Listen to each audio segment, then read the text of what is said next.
Hai semuanya, jangan membuat perbedaan antara golongan hamba Tuhan dan Kristen awam.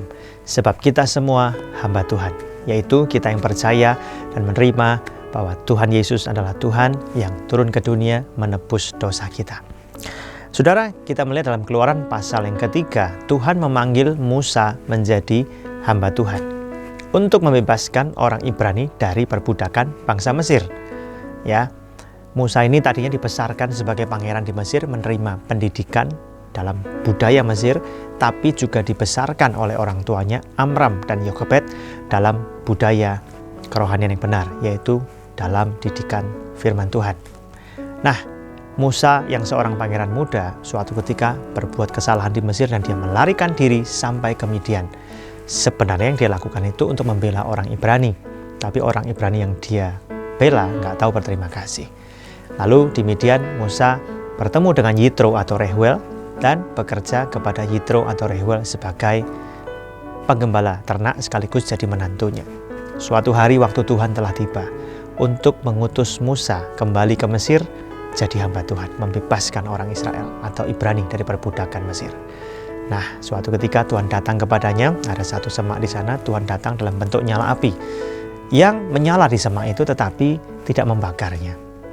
Tuhan panggil Musa, Musa. Lalu Musa mengatakan, ya Tuhan.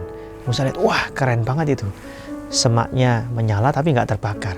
Lalu dalam ayat yang kelima, Tuhan berkata, janganlah datang dekat-dekat, tanggalkanlah kasutmu dari kakimu, sebab tempat di mana engkau berdiri itu adalah tanah yang kudus. Tanah tempat Musa berdiri adalah tanah yang suci. Bukan artinya suci hama, tetapi artinya berbeda dibandingkan dengan tanah yang lain. Kenapa? Karena pada saat itu ada Tuhan yang sedang berbicara kepada Musa. Di mana ada Tuhan, disitulah ada kekudusan, kan? Nah, kita lihat pada waktu itu orang yang pakai kasut adalah atau sandal ya rata-rata kalau nggak orang kaya, pejabat, orang ternama dan yang lain sebagainya. Nah, kita melihat orang-orang Ibrani dalam budaya Mesir akhirnya mereka juga bikin kasut dianyam dari rami dan yang lain sebagainya. Nah, pada saat orang pakai kasut, kakinya nggak langsung menyentuh ke tanah. Nah, ketika Musa dipanggil menjadi hamba Tuhan, uniknya Tuhan memerintahkan Musa melepas kasutnya. Apa artinya? Kasut ini bisa menggambarkan status sosial seseorang atau keadaan seseorang ya secara alamiah. Kemudian kasut juga berbicara mengenai biasa orang berjalan kemanapun dia pergi. Nah, permintaan untuk menanggalkan kasut atau perintah Tuhan menanggalkan kasut ini adalah maksudnya Musa, tanggalkan kehidupanmu yang lama. Tanggalkan egomu, tanggalkan kesombonganmu.